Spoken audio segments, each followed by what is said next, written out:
परिचय नव्हतं. आपण लोकले पाठवलं तेव्हा असे प्रभावित झाले आणि त्यांनी निबंध स्वीकारला आज आले. म्हणून पहिल्यांदा मी त्यांना मनापासून धन्यवाद देतो.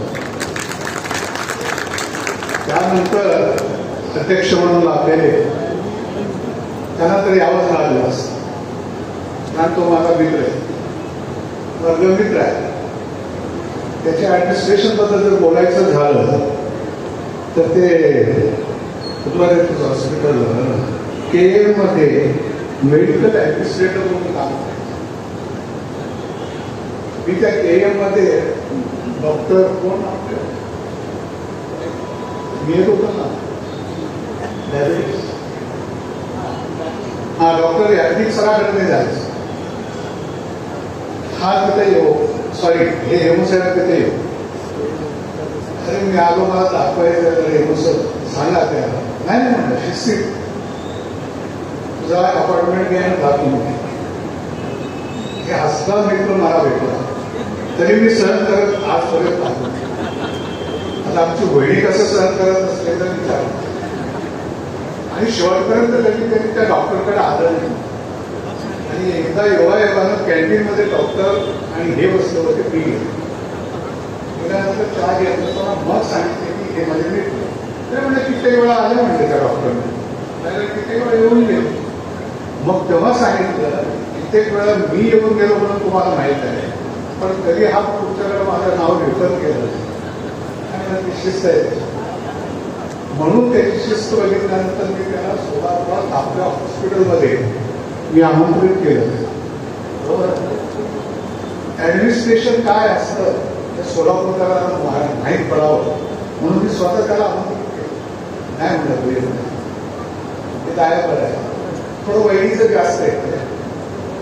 मुलं फॉरेनला आहेत आणि वहिनीचं ऐकल्याशिवाय चालत नाही. तो म्हटलं पुण्यातच राहतो म्हणते, त्यामुळे मी येत नाही.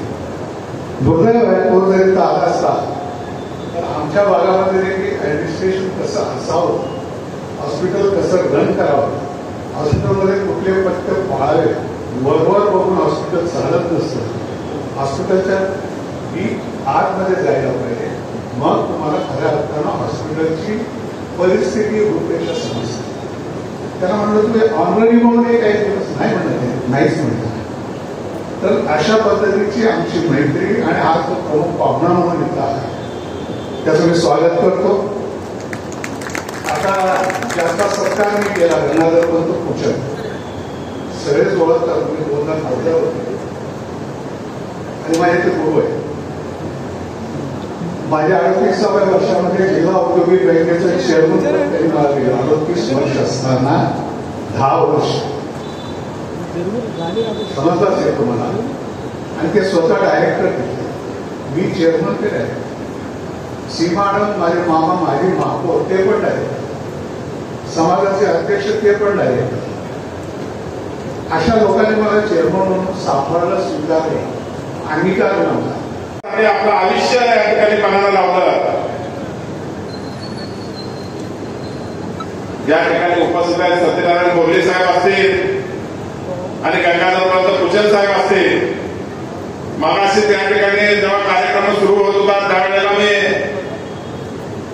आमचे माझे महापौर जनार्दन कारंबोले साहेब यांच्याबरोबर मी बोलत येत होतो. 1975 साली ही जागा महानगरपालिकेने या ठिकाणी दिल्यानंतर, खरेदी केल्यानंतर आपल्या हॉस्पिटलने एवढं मोठं वैभवामध्ये रूपांतरित होईल या ठिकाणी वाटलं नव्हतं. सत्यनारायण बोर्ले यांचे वडील इराप्पा बोर्ले यांनी ज्या पद्धतीने या हॉस्पिटलसाठी जो प्रयत्न केलेला आहे, आणि गंगाधर पंत पूजन असतील, आता या आपल्यामध्ये नाही, धर्माला साधू साहेब नाहीत, असे अनेक लोक या ठिकाणी यांचं योगदान आहे. या ठिकाणी बसलेले आमचे चंदकराय साहेब असतील, बरेच या ठिकाणी मुरलीधर आडकर असतील, बरेच आपल्या समाजामधले सर्व लोक या ठिकाणी बसलेले आहेत. जयकुमार या ठिकाणी अभय साहेब बसलेले आहेत. अनेकांची नावं घेण्यासारखी आहेत, कारण का ही जी इमारत या ठिकाणी भाऊबंदी इमारत थांबली, या इमारतीसाठी सत्यनारायण बोर्ले साहेबांनी मंदिरासारख्या या रुग्णालयाला जपण्याचं काम बोर्ले साहेबांनी केलेलं आहे. साक्षीदार म्हणून या ठिकाणी बोलण्यासाठी मी या ठिकाणी उभा करतो. बोल्ले साहेबांनी या हॉस्पिटलवर एवढं प्रेम केलं, आपल्या घरातल्या मुलांपेक्षा अधिक प्रेम केलं असेल तर बोल्ले साहेबांनी या हॉस्पिटलवर प्रेम केलेलं आहे. हे साक्षीदार सर्व संचालक या ठिकाणी बसलेले आहेत. सर्व डॉक्टर लोक आहेत. ही इमारत होत असताना अनेक प्रसंग या ठिकाणी हॉस्पिटलचे आहेत. सध्या निवडणुकीचा काळ चालू आहे. आचारसंहिताचं या ठिकाणी आपल्याला नियमाचं पालन करून या ठिकाणी मी जरी राजकारणामध्ये काम करत असलं तरी हे जे लोकांची या ठिकाणी या सोलापूर शहरामधल्या लोकांचे आज या ठिकाणी महत्वाचं म्हणजे मार्केट रुग्णालय बनवण्यात एक आशाचं किरण झालेलं आहे. आता अशा प्रकारच्या उद्घाटन करायची आमची काही डॉक्टर की पेशात सवय नाही. आम्हाला वर्कशॉपला बोलवा, एक पायाने अर्ध्या पायावर पण आम्ही जातो, पण उद्घाटनाला जायचं तर एखाद्या पॉलिटिशियनला बोलवलं जातं. मला का बरं बोलवलं हे कळलं नाही, पण त्याच्यानंतर गुलाम साहेबांनी जे सांगितलं त्याच्यावरून मला आनंद झाला की शेवटी हॉस्पिटल चांगल्या मार्बल चांगल्या वास्तूंनी जरी बांधलं तरी हॉस्पिटल जे चालतं ते उत्तम डॉक्टर्समुळे चालतं. आणि गुलाम साहेबांची जी इच्छा आहे की ज्या लेवलला मी जाऊन आज शस्त्रक्रिया केली तशाच टाईपचं मार्केट हॉस्पिटलमध्ये अतिशय उत्तम प्रमाणे डॉक्टरकी व्हावी, अतिशय उत्तम प्रमाणे सगळे चांगल्या गोष्टी व्हाव्या याच्याकरता कदाचित बोलवलं गेलं असतं.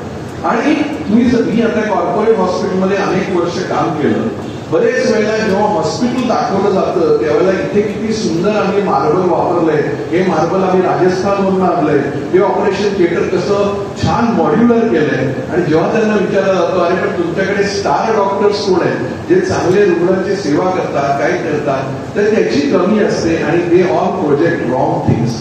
पण मार्केट हॉस्पिटल मला अत्यंत आनंद वाटतो की अत्यंत चांगले नावाजलेले डॉक्टर्स इथे आहेत. शेवटी डॉक्टर ही सेवा व्हावी घेतली, कुणी तुम्हाला फोर्स केलेलं नाही आणि त्याच्यावर जर आपण अतिशय प्रेम करून केलं तरच चांगलं होतं. आणि तुम्हाला आता सांगा गुलाम साहेबांनी सांगितलं की इतक्या देशात जाऊन मी शस्त्रक्रिया केल्या. माझ्याकडे फक्त इंडियन डिग्री आहे आणि इंडियन डिग्री असून पण मी 40 देशामध्ये काम केलं. माझं जेव्हा शिक्षण बीजे मेडिकलमध्ये होत होतं आणि मी जेव्हा MS केलं आणि त्याच्यानंतर मी टाटामध्ये गेलो तेव्हा मला असं वाटायचं की बापरे मी बीजेमध्ये आहे म्हणूनच मी थोडं मागे राहिलो. जर मुंबईला जन्माला आलो असतो तर कुठे गेलो असतो. मुंबईला गेल्यानंतर असं वाटायला लागलं न्यूयॉर्कला असतो तर मला एवढ्या लवकर अपॉर्च्युनिटीज मिळाल्या असत्या. पण गेल्या 30 वर्षाच्या माझ्या अनुभवानंतर लक्षात आलं की आपण आपल्या ज्या सायन्सवर प्रेम केलं आणि एखादं जर आपण ड्रीम बघितलं आणि एखादं जर स्वप्न बघितलं आणि त्या स्वप्नपूर्ती करता आपल्याच स्वारात राहून जर या गोष्टी करू शकलो तर खूप महत्वाचं आहे. तर